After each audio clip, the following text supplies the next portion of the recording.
Welcome to Manager Tools. Today's topic, effective documentation. Part 1. Here we go. Today, Mark, we're going to talk about how to document the performance of your directs and your communications with them. And that's a question we get all the time. People got all sorts of emotional stuff running around their head around it, and it seems hard, and it doesn't have to be. And you're going to tell us how that is. Yeah, I really think that it is. It does seem very hard for people, and it's not. It's trivial, actually, but we've made it into something that it isn't. We've got 9 points we want to make. It's, I think, it'll be a long cast, unfortunately, but we want to cover the waterfront here. So the first thing we're going to talk about is documenting is really just performance reporting, guys. And your job as a professional is not only to do the work, but also to report the work to the rest of the organization. So documenting is a part of our job. Okay. Now, we probably mean something different than you do when we say documenting. We just think of it as note taking. And that's why we're going to talk about the fact that fear of documentation from some directs is just, we understand they feel that way, but folks, it's unfortunate, but it's necessary. And the fact is, you're just taking notes.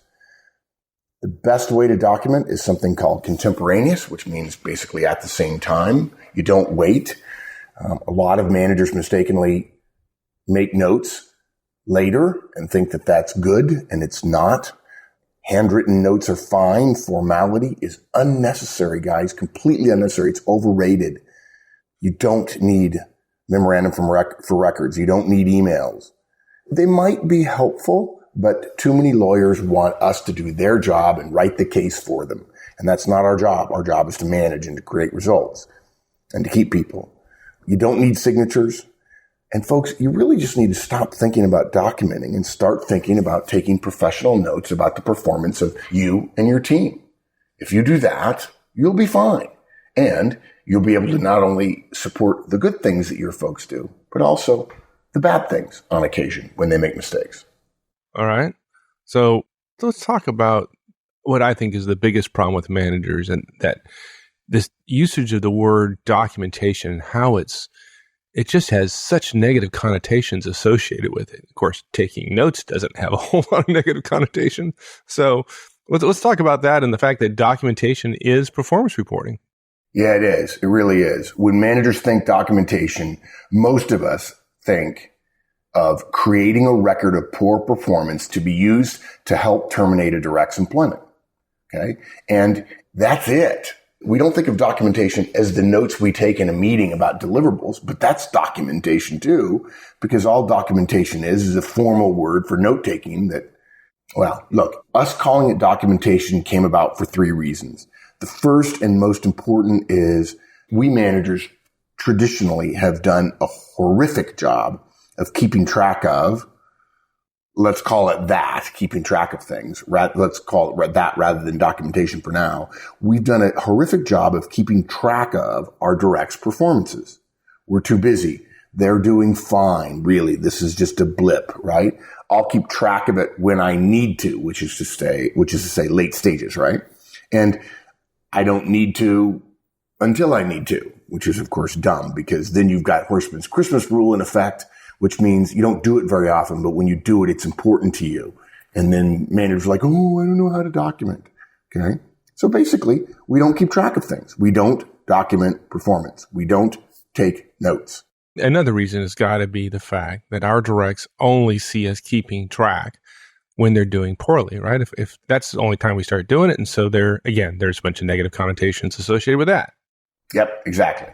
It's no wonder that directs have a negative connotation associated with documentation, because what managers say is documentation is, I'm getting ready to fire you. But look, the other thing, to me, it's a vocabulary thing, and I want to take the vocabulary away from these folks, is the lawyers and HR people that use formal words when they talk to us about poor performers.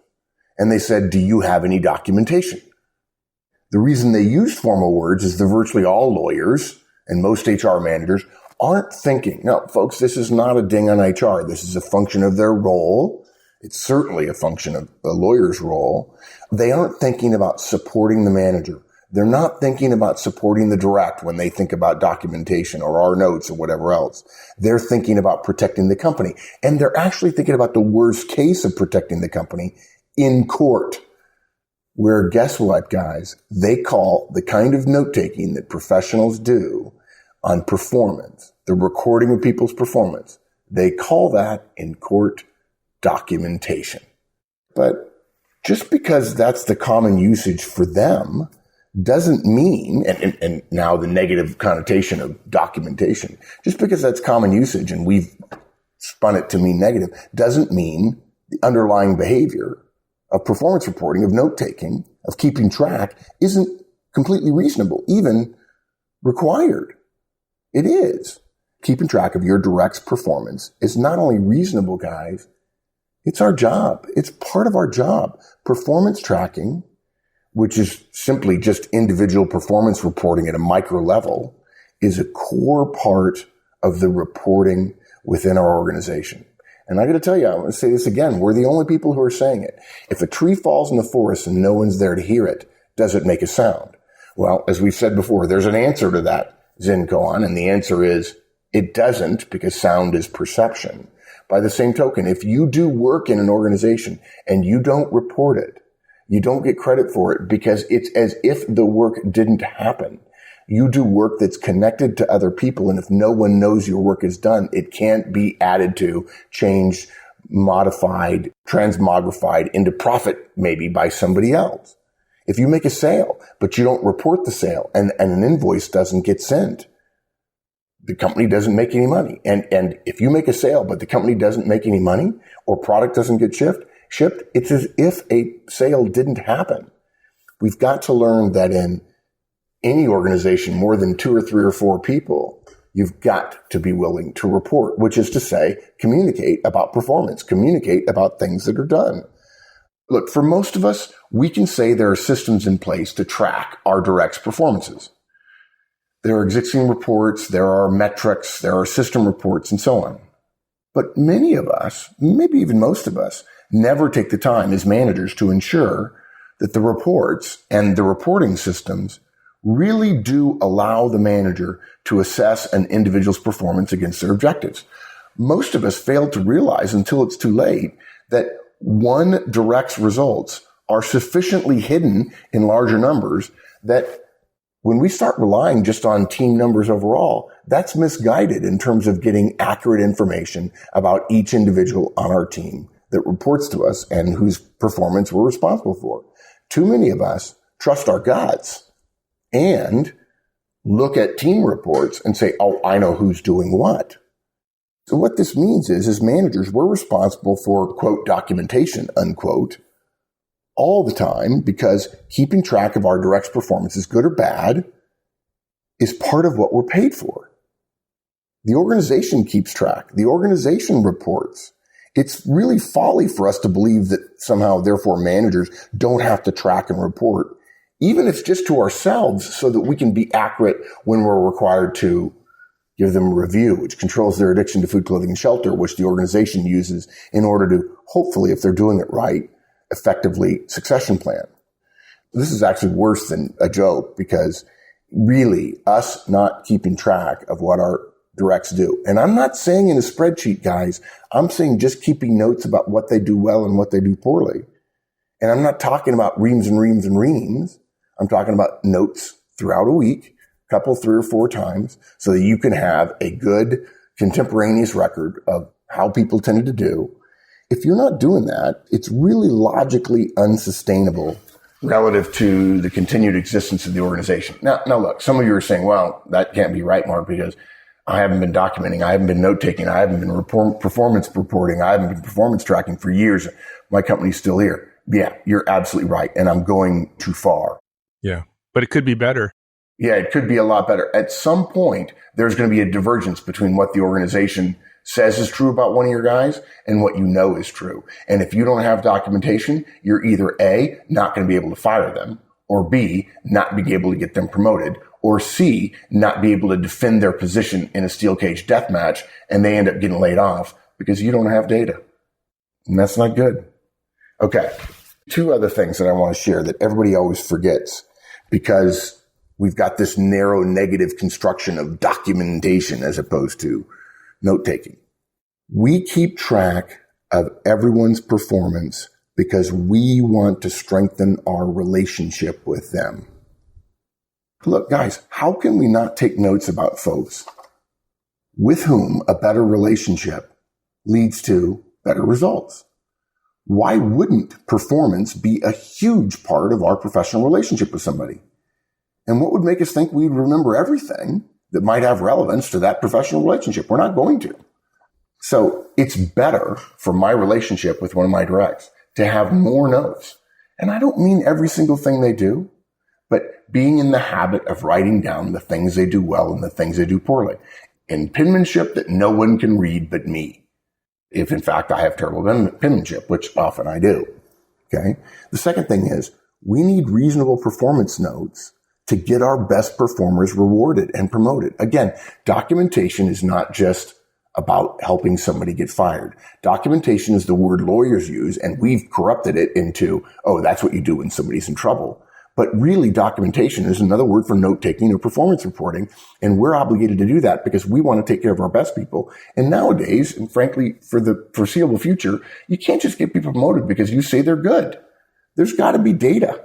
Now, sometimes the system has data, but a lot of time it doesn't. Probably the most damaging result of the vulgarization of documentation, the word, the vocabulary, is we don't keep track, we don't take notes, and we don't have good data to present for why our top performers deserve outsized rewards from the organization for the stuff they've done. It's really kind of simple as that. Don't document your folks because you might need to give it to the lawyers, guys. Take notes on how they're doing because it helps you develop relationships. It helps you best performers. It helps your average performers who are on the bubble in a steel cage death match. Yeah. That's why you document, but not in the way that you think, because documentation is a bad word to most managers. Okay. So let's talk about documentation, because it's not only a bad word or invokes fear for managers, it invokes fear for directs, right? And right. Directs don't respond well to documentation sometimes. So put me at ease there in terms of my relationship with my directs and quote unquote documenting performance. Yeah. Directs are using that term as negative connotation because basically the reason why lawyers ask for documentation, and often we get upset about it, is we didn't do our jobs well. And the most emotion-laden work choice, the word, documentation being a dramatic word, ends up taking hold. And so that's what we're dealing with. When directs say, are you documenting? They're fearful for good reason, because documenting only happens when somebody's in trouble. The only time we managers, for long periods of time, and of course that's why Manager Tools is here to change the way people manage, the only time most managers did this part of our jobs, keeping track of performance, was because we needed proof to fire somebody, because the lawyers and the HR said you have to document. So the only time we documented was when they were in trouble. And that, therefore, directs only saw it when they were in trouble. Right. And you're saying that this form of documentation, this notion of documentation for the purpose of firing somebody, is completely wrong. That's the wrong way to look at that. Now, look, I'm not saying the lawyers are wrong. I can side with the lawyers here. I understand why they call it documentation. That's what the judge asks for in a wrongful termination suit. It's not just that we'd be better keeping track of things as things go along, guys. We really don't have any choice if we want to call ourselves professionals. It's not just better to keep track as things go along. First of all, you get better at it and it becomes second nature, and then you don't get upset when somebody asks for documentation. It's not just better to do it that way. It's really required if you think about it from the standpoint of being accurate in your performance assessments of your folks. All right. Well, I mean, it is required. Okay. So I get that, but the fear still exists. Yeah, sure. Why wouldn't it? I mean, the only time most directs hear documentation is when they're in trouble, right? Remember, when you're managing a direct, they're bringing into the relationship all of their past manager relationships. If they've had one bad manager, and look, would you try to argue that somebody who's working for you hasn't had at least one? Holy crud, they have. Of course they have. If not you. Yeah, to them, if you're taking notes suddenly about their performance, and they've had one bad manager who used the words documentation the way lawyers taught him to, because he never had it, they see you taking notes. They think it's documentation. They get fearful. Your directs have learned that when you start taking notes, they're in serious enough trouble that defensiveness is an almost inevitable response. You're not doing anything wrong. What you're doing is reasonable when you take notes, and your directs aren't doing anything wrong either. Right. It's reasonable to be defensive when you think your job is in jeopardy. So you think that their fears are justified? Yeah. Based on their experience. Oh, completely justified. And look, folks, if you're listening and you're a manager, I'm not casting aspersions.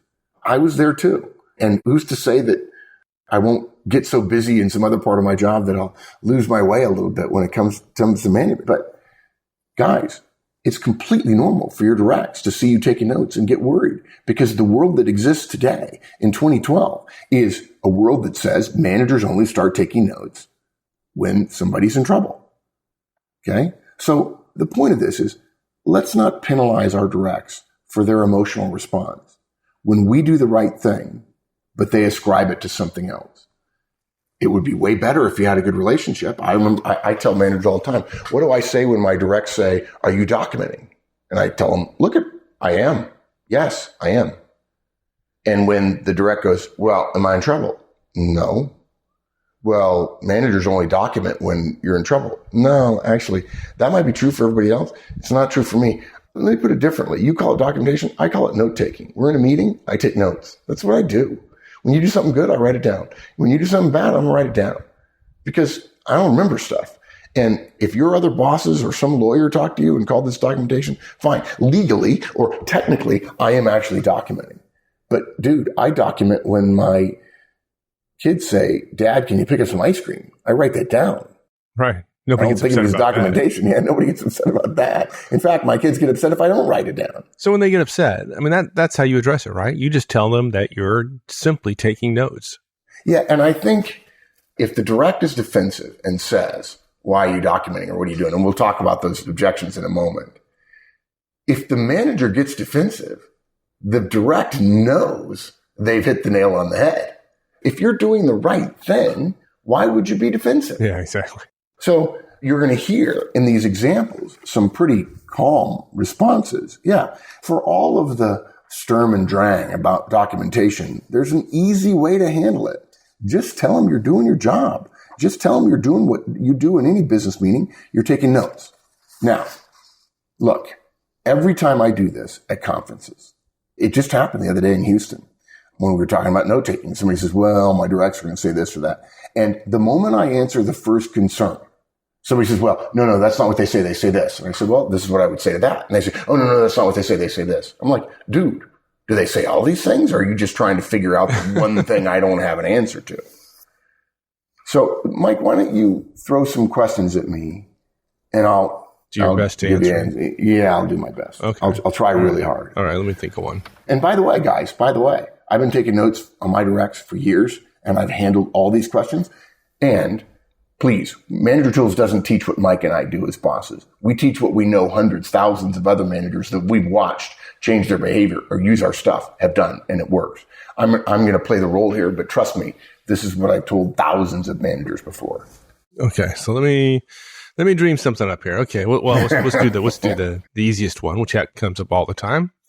Why are you taking notes? Because, dude, that's what I do in meetings. I take notes.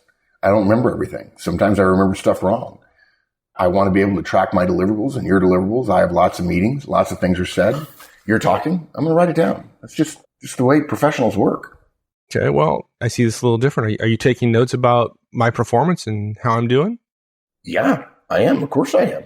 I'm responsible for your performance, dude. I wouldn't dream of shouldering that responsibility without having good notes about how well you're doing. Now, folks, let me just say, each of these questions stands alone. We can string them together as well, but you'll get these questions. You won't get them necessarily in this order, and you'll get individual ones from different people depending upon how they want to ask it. Okay? Keep going. Okay. What are you writing down? Here, you can look at it. Stuff you say, stuff I say, stuff we agree to, stuff you do, stuff you don't do, right? Stuff I have to do. Dates, times, names, numbers, status, good stuff, bad stuff. Often the most important stuff is deliverables. So I can check whether or not you've done what you said you were going to do or I said I was going to do as much as I can. Just what we're talking about. Are you writing down my mistakes? Yeah, I am. I am. And the other stuff too. But yeah, sure, I write down mistakes and errors and failures and missed deadlines and poor quality. And, dude, I write down good quality and made deadlines and successes. And by the way, just a little joke here, there is a way for me to not write down any of your mistakes. Don't make any. That'd be great. Okay, here's another question that might appear a little bit independently of this string of questions. Right. Are you only writing down my mistakes? Hell no. What good would that be? If I only did that, I wouldn't have a lot. You don't make a lot of mistakes. It wouldn't be fair to my top performers because then I'd only have the mistakes and I wouldn't be able to support them. It wouldn't be fair to them to not have notes about what they've done well. If you're struggling and I want to keep you, why wouldn't I write down good stuff? It's expensive to hire and replace people, dude. I want to keep you here. Don't be silly. If you don't know that, hopefully you will at some point, but I want you to stay. And so I'll write down good stuff and bad stuff. Are you documenting? Okay. Now, in this case, there are two answers. Okay. I'm going to do the standard one first, Mike, and then you ask again, and I'll do the counterintuitive one. Okay. Ask me again. Are you documenting? No, dude, I'm not documenting. Documenting is what bosses do when a direct is in trouble, and they have to do it to satisfy HR and the lawyers. You're not in trouble, so this isn't documenting. I'm just taking notes because I take notes when I'm in meetings. That's how I do things. Okay. That's the standard answer, guys. And what you're doing is you're accepting your direct's definition of documenting. And then you're telling them that's not what you're doing. They want to extend the definition of documenting to all note-taking by people with responsibility or power, which of course is ludicrous. Okay. So now we'll do the counterintuitive one, Mike. Ask again. Okay. Are you documenting? Yeah, dude, I'm documenting. That's what all note-taking is. Documentation. I documentate my grocery list. I documentate stuff I remember to do. I documentate stuff I'm told to do by all kinds of people, mostly because I forget stuff pretty easily because I'm a high D, high I, and stuff just falls out of my ears, right out of my brain, out of my ears, onto the floor. I documentate stuff I forget and then suddenly re-remember. I document because I'm responsible for stuff and I'm responsible for lots of stuff. If you want to call what I'm doing documentation, and blame me for it because some previous boss did that, well, dude, good luck with that. I'm doing the right thing. I'm taking notes. Okay. That's all I'm doing. It's only documenting if we want to take the most broad view of the word documenting in the world. And when you get promoted, this documentation is going to be the thing that does it. So I'm poking you with a note-taking umbrella and you're calling it documentation all by yourself. And for those of you who don't know what I just said, you'll have to go back and listen to the umbrella story. And let me go a little further.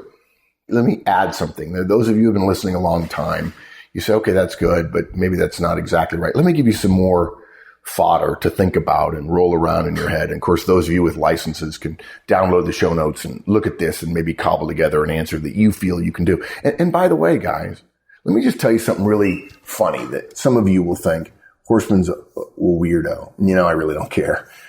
If it were me, and I were a newer, younger manager, and I knew there was a chance in the next couple of years that I was going to have to document in the negative sense of the word, and I knew I was going to get these questions. Maybe you're learning now, okay, I'm going to document. And my team is sitting there, and they had a couple of bad bosses before. And by the way, if you're in a technical team, if you're in a code writing or software development team, this is particularly apropos if you're a young manager and your guys and gals who are working for you have a lot of experience, because code documentation is considered a chore, a pain. It's necessary. It's incredibly valuable. It's what allows us to use around the world teams in order to keep writing code 24 hours a day, 7 days a week. But most artistic code writers hate documentation. Mike, agreed? They hate documenting their code? Yeah, right. yeah. So they already if you're a software development person, documentation gets a double whammy. Okay. But if you're a young manager and you're going to end up having this conversation, and they've had a bad boss before, so to them, documenting is what bad bosses do about bad directs who might get fired, or the guy that was our favorite on the team got documented last year and we lost him or almost lost him. So therefore we hate young managers who come in here and think they should document stuff. Anyway, here's what I would do. And I know you're going to think I'm weird, but I don't care. I would practice this. I would practice it like the Pledge of Allegiance or like the feedback model, so that when somebody asked me, it would just roll off my tongue like, I pledge allegiance to the flag of the United States of America. Boom, just Just like that. Or, hey, can I get some feedback? When you're late, I worry about you. Can you be on time? Thanks. It's 3 seconds.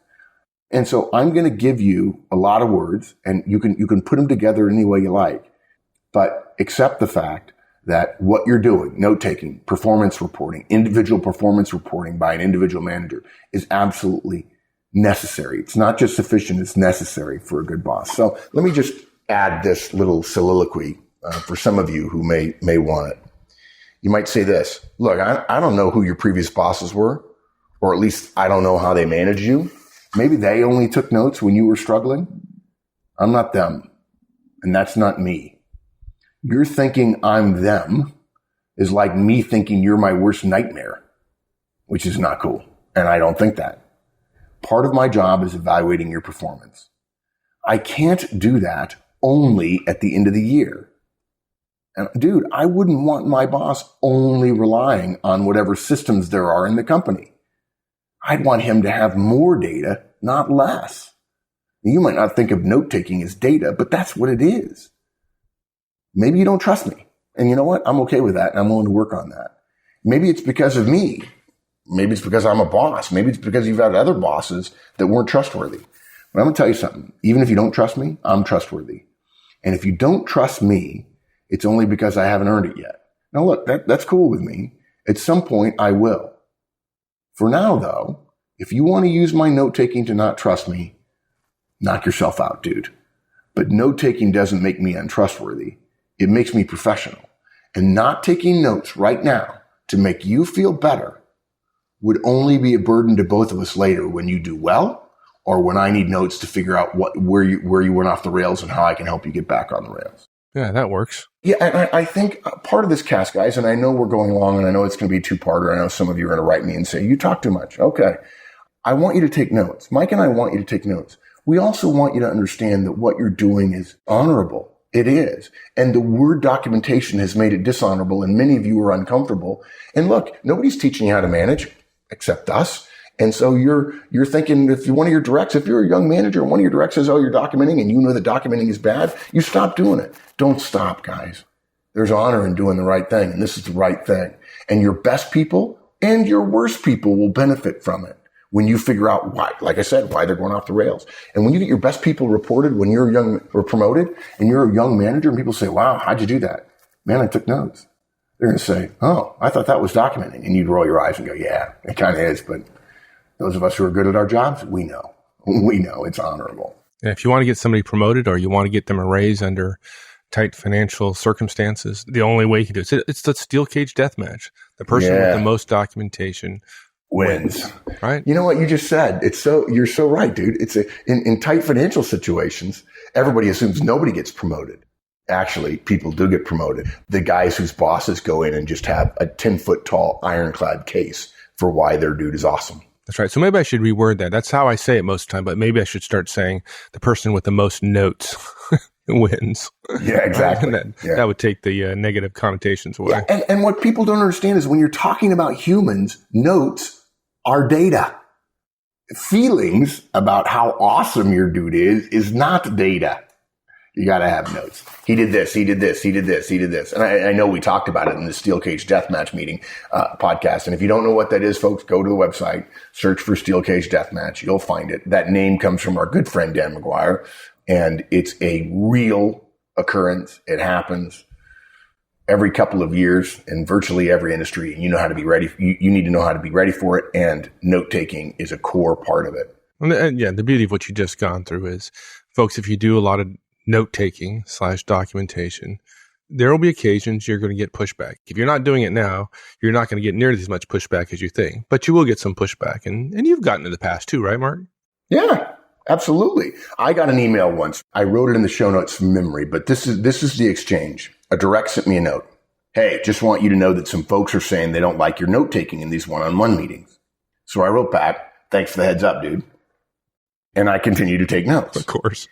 And the direct sends me another email. He referenced the earlier mail and says, I thought you weren't going to take notes anymore. And I said, whatever made you think that? And the direct said, you said thanks. I was like, whoa, this boy is not political. He doesn't get it. You know, I kind of laughed and I said, I would no more tell you to change your hairstyle, which, by the way, this guy's hairstyle totally was hurting his career. I would no more tell you to change your hairstyle because I didn't like it than I would expect you to tell me to change a core part of my responsibility because you didn't like how I did them. Yeah. Right? Yeah. That's the key here. That's what you got to get to your head is documentation is not a bad thing. And it is part of your job. Note-taking is part of your job and responsibility as a professional. Yep. Thanks, everyone. That's it. We'll see you on the discussion forums. www.manager-tools.com/forums. See you there. So long.